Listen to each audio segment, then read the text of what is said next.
In 1981, a salesman in San Francisco, Chris Gardner, invested his entire life savings in National Bone Density Scanner, an apparatus with a slightly clearer image than X-ray, but twice as expensive as an X-ray machine.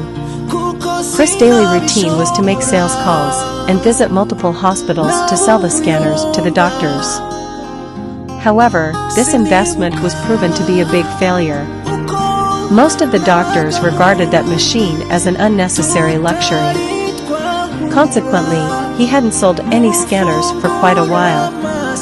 What was intended to improve his standard of living did quite the opposite. Chris faced severe monetary issues that not only burdened him, but also his wife, Linda. The family was at the edge of a disaster. They were falling behind on rent and couldn't pay the taxes. One day, Chris stumbled across a stockbroker who seems to be living the life that he desperately wanted.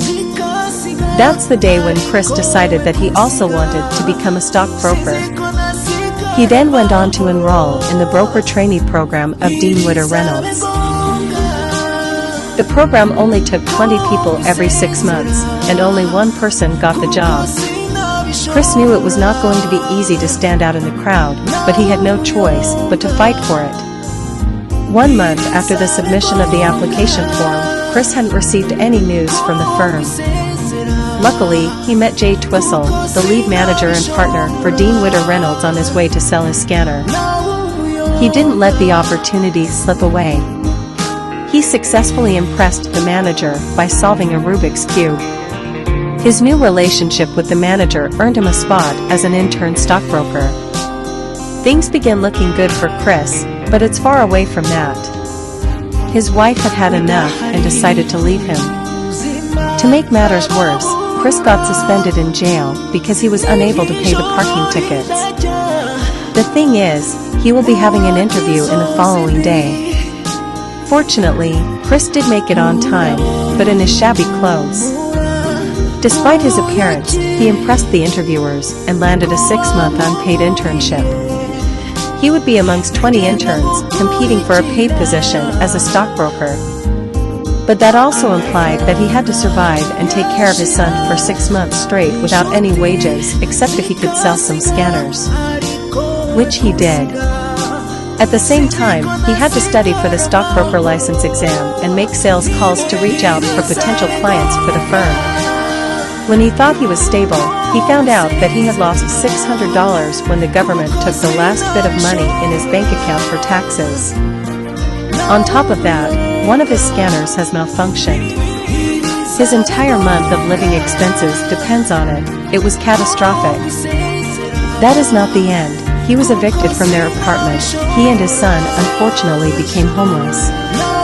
At one point, they were forced to stay in a bathroom at a train station. Every day, Chris had to scramble from work to the Glide Memorial United Methodist Church, where shelters were being offered to the homeless. He must leave work early every day so that he is there by 5 o'clock in the evening, along with his son, so that he may be assured of a place to sleep. The day has finally come. Chris sat for the stockbroker license exam on that day.